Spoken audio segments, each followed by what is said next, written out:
I was an engineer and in 2008 lost my job due to the economic collapse. Jobs were scarce. I didn't know where to turn to get help updating my resume.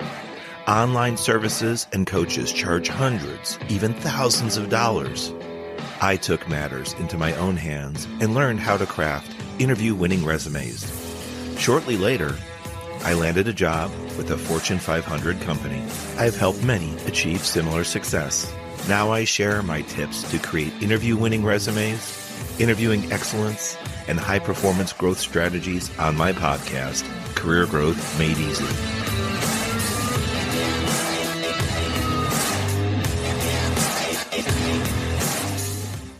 Happy holidays, and for those that celebrate Thanksgiving, I hope it was a joyful, peaceful time around family and friends. I'm Craig Ansell, and I'll be your host for today's episode of Career Growth Made Easy, and we're rolling into episode 130, Repurposing Your Skills. You know, Thanksgiving should be a joyous and thankful time, hence the name. Sometimes for those that don't have any family members nearby, many churches, including our own, support free Thanksgiving Day lunches. That can be a great time to celebrate with family and friends if you're able to. Today's episode, though, was inspired by two things. What I'm thankful for, yes. As my family, we went around the table, and we shared what each of us was thankful for. I had some great reminders of what events occurred this year, most positive, some were challenges, though, and also how each of us overcame those struggles.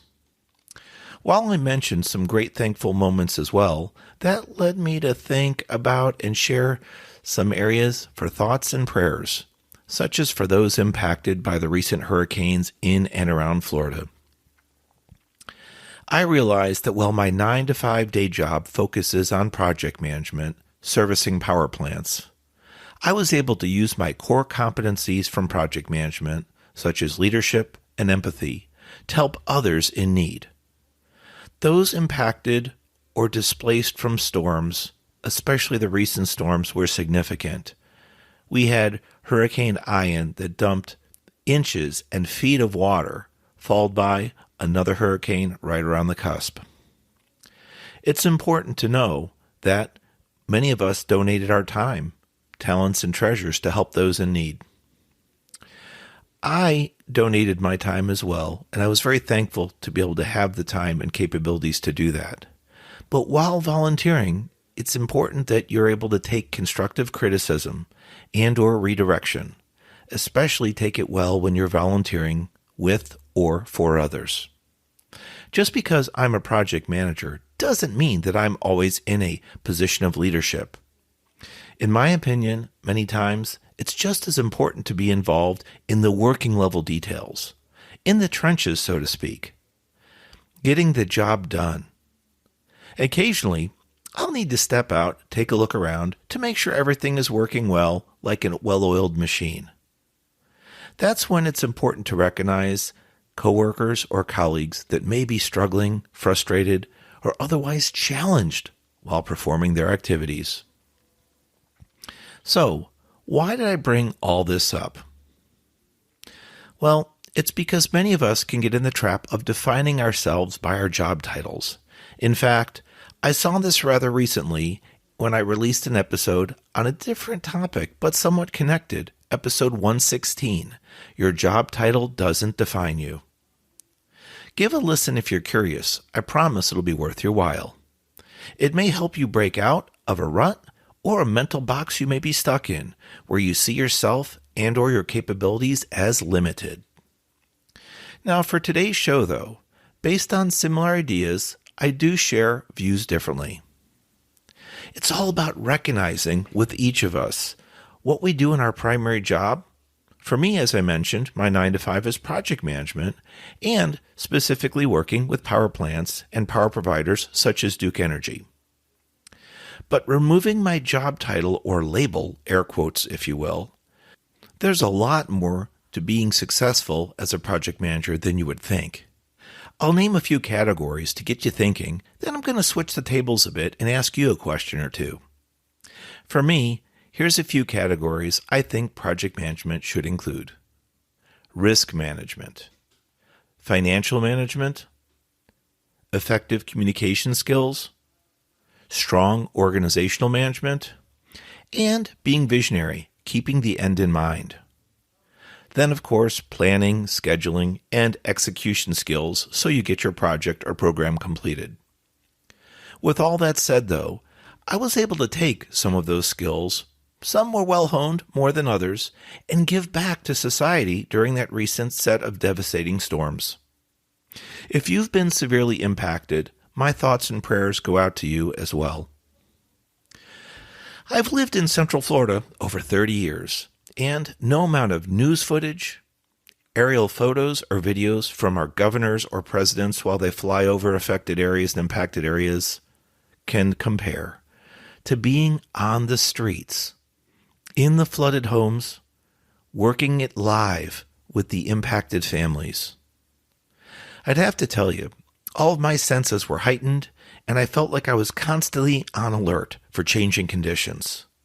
There were risks that were changing at all times, and I was working to observe my own efforts as well as my teammates to ensure that we worked as safely as possible given the traumatic situation. My point, I took what could be seen as a special skill set, project management, and in fact, project management in the energy and power sector, and I used it during a time of disaster. I never would have thought of myself as a hurricane relief team lead or co-lead, but each of us can rise to occasions as needed. So this is where I flip the tables and ask you a question. How about you? What do you do in your current role? What is your current job title?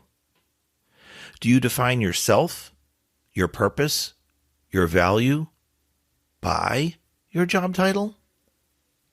Or do you constantly look for ways to deploy your skill set, your services and capabilities in new ways, unique ways?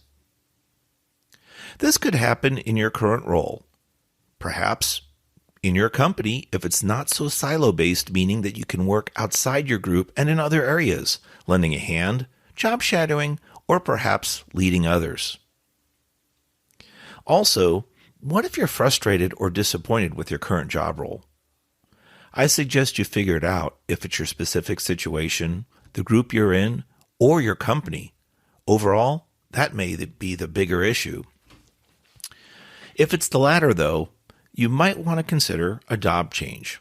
With that, though, what skills do you possess that could be repurposed or be used elsewhere?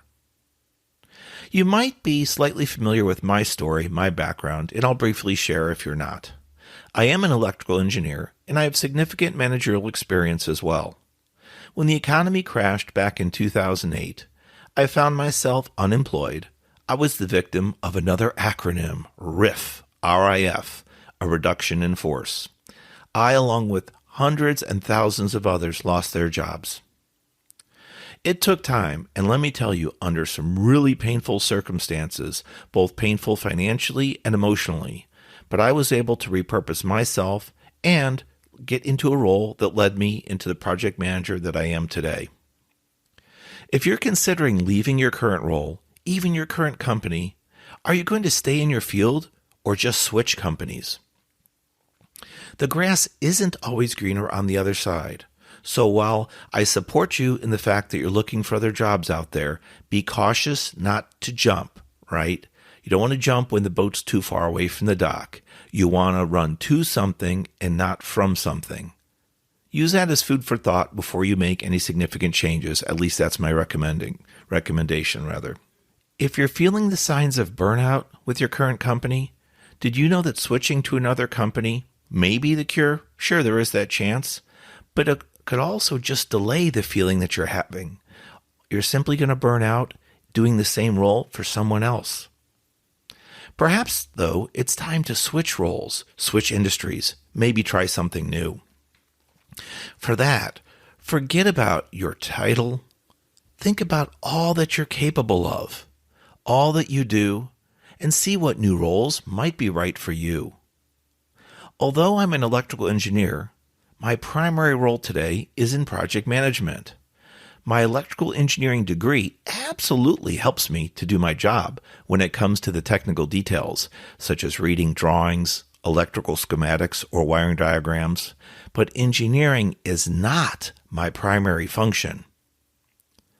So, to say it differently, what field of education do you have? Besides your certification or degree, what knowledge, skills, or capabilities do you possess that could become a primary job function in the future for you? Your certification or degree may be a requirement for a new future role, or it could fall into the preferred category, meaning it's not required, but it's preferred. It's nice to have. In cases like that, that can put you ahead of the competition that's applying for the same role because you may have a skill set, a certification, a degree, some level of education that others don't. So you're automatically in the preferred category, so to speak. If you've received compliments and feedback while working, what areas or capabilities were you recognized for? Sometimes we just say thanks and we move on, and that's just kind of a natural respect to thank someone for a comment or a compliment that they paid you. But how often do we actually stop at the end of the day, end of the week, the work shift, and process what was shared with us? It's not so we pat ourselves on the back and think of ourselves as haughty and mighty, but do we actually understand and appreciate the comments and compliments that were paid to us? This can be an area for many that I feel is overlooked. I know for one, I fell into that category years ago, and I try to do a much better job of processing, actively communicating, actively listening when people speak to me. For one, I want to hear everything that they have to share. I'm going to pause and process what they shared, and then try to connect to their points and respond in kind. That way, you'll at least have one or more areas that you can remember when you have a conversation that you want to further discuss. And if somebody says something to you that I guess you weren't expecting, or it was a compliment that just came out of nowhere, explore it further. Try not to make them feel uncomfortable. No, don't do that. But just say, I really appreciate that compliment on topic X. Could you do me a favor? It would help me so that I could better myself to understand what you saw or what you observed. And they just may offer a few more words of detail. Now, if you receive compliments like that frequently, and you're kind of, used to them, or maybe numb to them, might be a different way of saying it, you want to also be careful about that because you could be accidentally ignoring them. That could be one of the key areas that others see you providing a great skill, a value, or a strong contribution to your project, your program, your team, your job role. So think about those things when it comes to your capabilities, the feedback that you receive, both verbally as well as in writing for your end-of-year performance reviews. By the way, I hope you do get a performance review and it's on a regular basis. If not, depending on the type of company you work for or the role that you play, you might want to consider talking to your team lead, supervisor, or manager. See if you could get a few minutes with them to discuss how you're performing and if there's any areas that might need improvement. Now, I do recommend, if you're going to follow along with that plan, that you have an idea, a timed agenda in your mind of what you expect to accomplish. Just saying, hey, I heard a podcast from somebody, some coach named Craig, about career growth, and he recommended I meet with a team leader or supervisor. That's not going to work. However, what you might want to look into is setting up a few bullet points, a few talking points, so that as you go through your discussion, you'll know what your intended agenda is and what you expect to receive out of this conversation. I also recommend, if you're uncomfortable or do it infrequently speaking to leadership or management, to study in front of a mirror. I know that sounds funny, practicing in front of a mirror, but I promise you it gives you immediate results, and you might be surprised at what you see, some of your mannerisms, facial expressions, things like that. Also, it's great to talk through it and time it out. If you literally say, do you have 5 minutes? Try and stick to it. Most of us don't say, hey, do you have a few seconds? Do you have a few minutes? And next thing you know, 10, 20 minutes has gone by. It's great that the person you're speaking to is a giving person and has time to speak to you, but if you continue to use that phrase, do you have a few seconds, a few minutes, and you continue to violate that time period, it doesn't show that you're in great command of your time or control of your conversation. So If you truly do want to have a lengthier meeting, 15 minutes, 30 minutes, whatever it is, provided there's an agenda, timed agenda, I recommend, and you have your bullet points, you'll be in better shape than others. So, with regards to today's show, repurposing your skills, I just wanted to take a moment to recognize those that unfortunately they were impacted by the hurricanes and storms, not only in Florida, but around the South and the Southeast, and just ask you, I guess, to think about yourself, your skills, your background, knowledge, experience. What are you known for? If a natural disaster like these hurricanes comes up again, could you possibly step out of your comfort zone and lend a helping hand and volunteer? It might be time, could be talent, it could be financially, right? All of us, each of us has something special inside, gifts and talents that we were blessed with.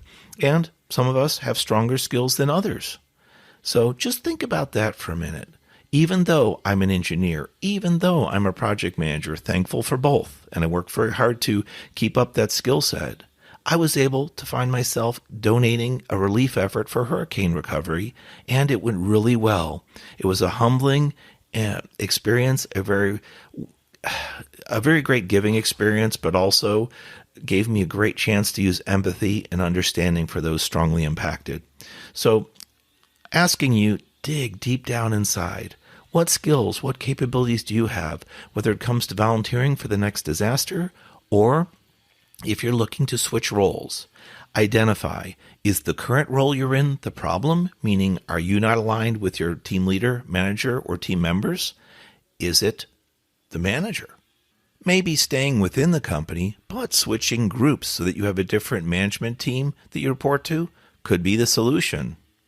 Sometimes, though, the apple doesn't fall too far from the tree, and it's downward communication, that is from the top, that is faulty and that may have negative messages or connotations. If that's the case, unfortunately, when you move from role to role within your company, you may see similar or repeat patterns of poor or lacking performance in management. If that's the case, you might want to strongly consider going to a different job role outside of that company.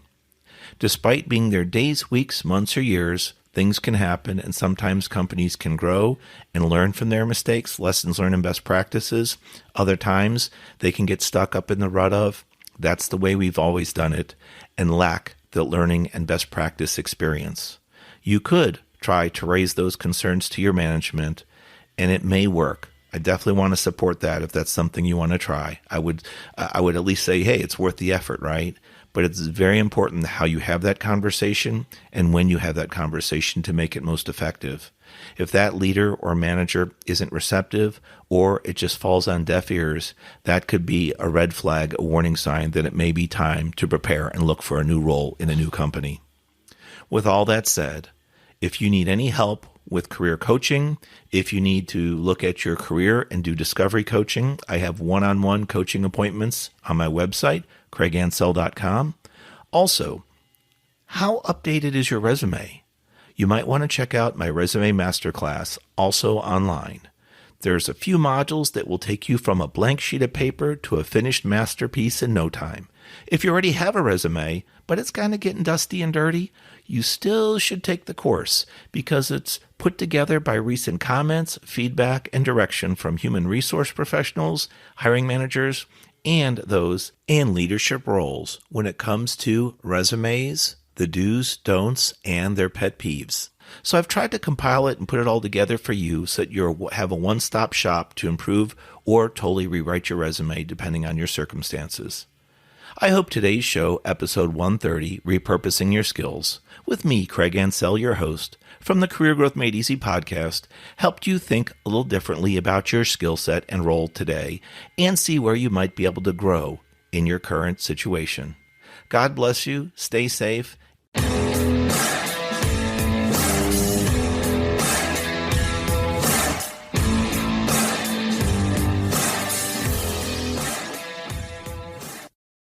Thanks for watching. If you've enjoyed this episode, be sure to subscribe to our channel.